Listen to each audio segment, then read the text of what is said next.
جو لوگ بیچارے مزدوری بھی کرتے ہیں، کام کاج بھی کرتے ہیں، ان کے لیے کتنی مشقت ہے کہ جسم کا پانی بھی خشک ہو جاتا ہے اور وہ اس کے باوجود بھی روزے سے ہوتے ہیں۔ شوگر کے مریض ہیں، ان کے لیے 5-6 گھنٹے بھوک سے کاٹنے مشکل ہوتے ہیں، اور وہ جو ہے وہ 18-20 گھنٹے جو ہے وہ بھوک میں کاٹ رہے ہوتے ہیں، اور پھر جو ان کا حال ہوتا ہے وہ انہیں پتہ ہوتا ہے۔ اسی طرح مختلف بیماریوں اور مختلف امراض میں مبتلا لوگ، صحت مند شخص بھی اتنی شدید گرمی میں اتنی بھوک اور پیاس کاٹتا ہے، تو یہ ایک کام ہے۔ تو یہ کیوں کیا جاتا ہے؟ اس کا مقصد کیا ہے؟ وہ مقصد کوئی مخفی مقصد نہیں ہے، کوئی پوشیدہ مقصد نہیں ہے جو معلوم نہ ہو، وہ قرآن نے بیان کر دیا، اور وہ کیا ہے؟ تقوی۔ تو تمہیں روزہ اس لیے دیا گیا ہے تاکہ تم بھوک پیاس کاٹنے کے بعد اس نتیجے پہ پہنچو کہ تمہیں اتقاء کی دولت نصیب ہو۔ تو میں اور آپ 20 روزے گزار چکے ہیں، اب 21ویں روزے میں داخل ہو چکے ہیں۔ ہمیں ضرور اپنا جائزہ لینا چاہیے کہ کیا ہمیں مقصود کا کچھ حصہ نصیب ہوا ہے۔ اگر ہوا ہے تو ہمیں مبارک ہو، اور اگر نہیں تو ابھی موقع ہاتھ سے نہیں گیا، ابھی 10 دن ہمارے پاس باقی ہیں۔ تو بھرپور محنت کر کے، مشقت کر کے اپنے آپ کو اس منزل تک لے جانا چاہیے۔ بعض اوقات ایسا ہوتا ہے کہ برتن کے پیندے میں سوراخ ہوتا ہے، اور آپ اوپر سے پانی ڈالتے رہتے ہیں اور نیچے سے وہ بہہ جاتا ہے، تو آپ سارا دن بھی اس کے اندر پانی ڈالتے رہیں تو اس میں جمع نہیں ہو پاتا، کیونکہ اس کا پیندہ جو ہے وہ سوراخ ہے۔ تو اگر ہم بھوک اور پیاس کاٹتے رہیں، کوئی نتیجہ نہ پیدا ہو رہا ہو، تو پھر ہمیں دیکھنا ہوگا کہ کہیں کوئی ایسا سقم تو نہیں ہے کہ جس سے ہمارا عمل جو ہے وہ پانی کی طرح بہہ رہا ہے اور ضائع ہو رہا ہے، اور اندر کچھ بھی نہیں ٹھہر رہا۔ اور روزے میں اللہ تعالیٰ ہمیں ایک موقع دیتا ہے ہم اپنے آپ پہ غور کریں۔ دیکھیے، میں اور آپ یہ کہتے ہیں کہ یہ جو اعمال بد ہیں یہ شیطان کی وجہ سے ہیں۔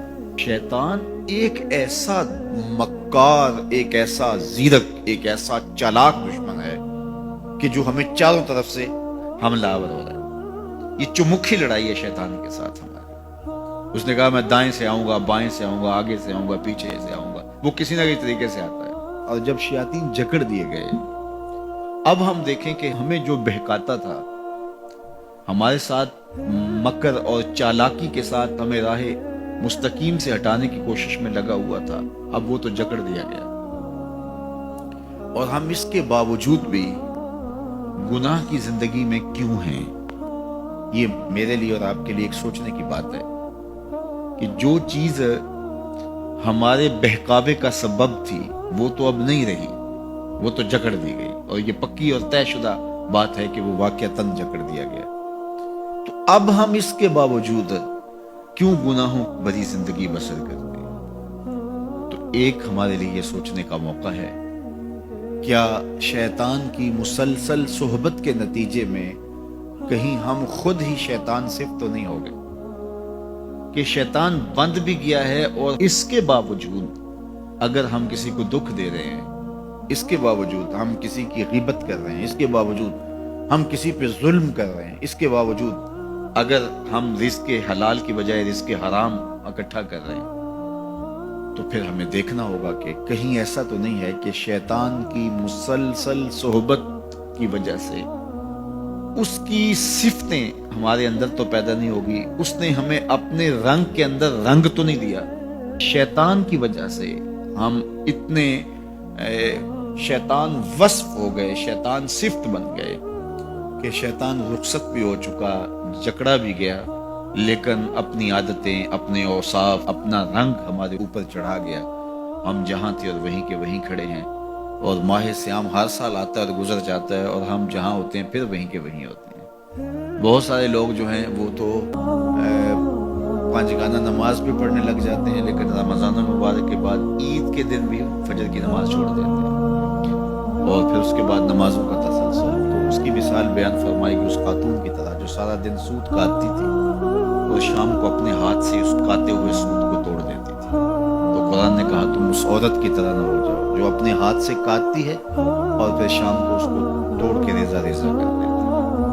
تو جو بھی نصیب ہو، تھوڑا نصیب ہو، لیکن اگر پیندے میں سوراخ نہیں ہے تو ایک ایک قطرہ بھی روز پڑے گا تو ایک دن برتن بھر جائے گا، اور پیندے میں اگر سوراخ ہے تو جتنا مرضی ڈالتے رہو گے ایک قطرہ بھی اس کے اندر نہیں رک پائے گا۔ تو سب سے پہلے ہمیں اپنے آپ کو محفوظ کرنا ہوگا، وہ برائی کے راستے بند کرنے ہوں گے، اور اپنے من کی صفائی اور ستھرائی کے لیے کوشاں ہونا پڑے گا۔ تو یہ رمضان ہمیں سکھاتا ہے، ماہ سیام ہمیں بتاتا ہے کہ ہم کس طرح اپنے آپ کو بچا سکتے ہیں۔